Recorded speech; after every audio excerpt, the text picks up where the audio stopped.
Let's take our communion meal. Okay. You're on, Mrs. Stokes. I am. Always on. We're over in, well, we're still in Corinthians. Yeah, we're in Corinthians.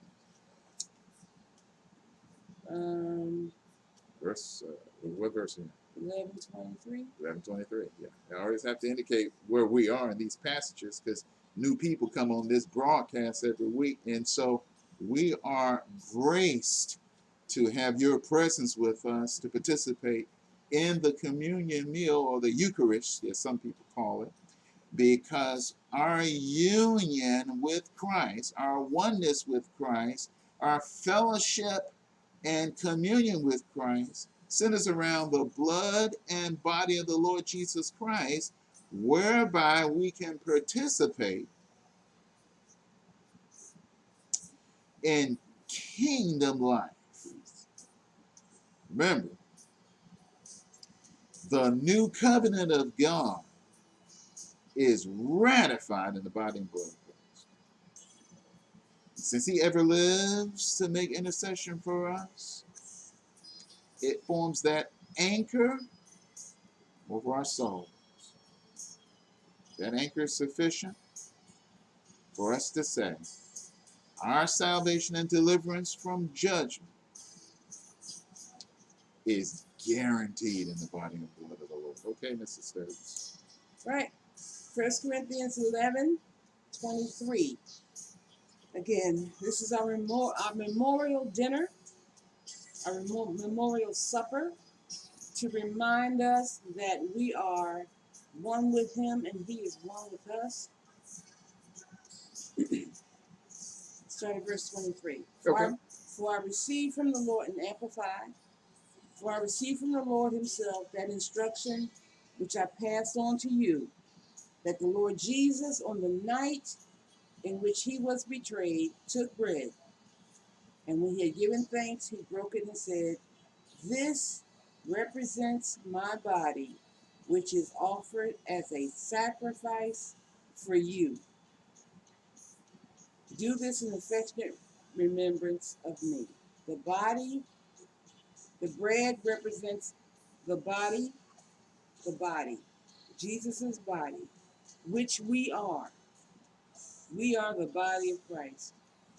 When he presented himself to be sacrificed in our place, he took our place on the cross because we owed a debt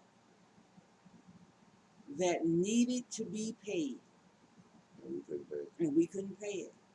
And so he said, "I'm doing this for you. You, you, you, you, you. I'm not doing this for me. I'm doing this for you." This represents us in the stead of Christ. Great. Eat ye all of it.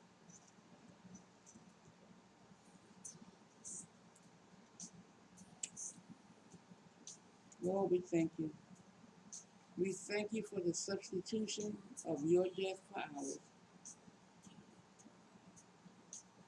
so that we can have fellowship with God. Hallelujah.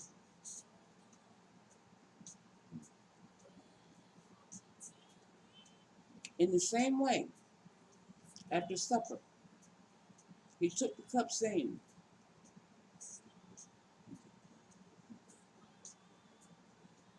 "This cup is the new covenant, ratified and established in my blood. Do this as often as you drink it in affectionate remembrance of me." The blood, the blood, the blood. Oh, the blood of Jesus.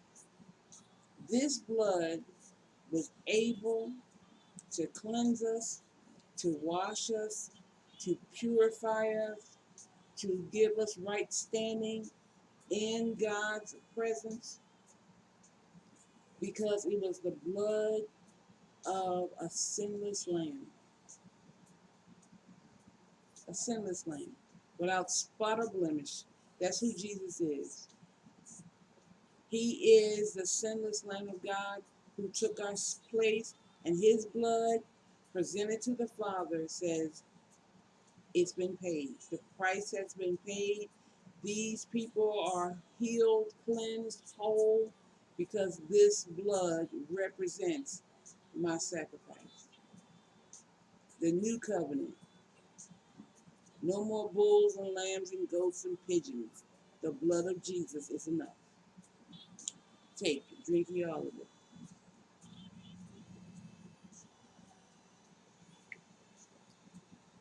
Oh, hallelujah. For every time you eat this bread and drink this cup, you are symbolically proclaiming the fact of the Lord's death until he comes again. Saints and friends, he's coming again. Amen. Come, Lord Be Jesus. ready. Be ready. Live like you expect his return. Our citizenship Us is in heaven, is in heaven. from which we look for the Savior, We look for it. the Lord Jesus Christ. We're not going to be surprised when he shows up. We're looking for it. We have an expectation.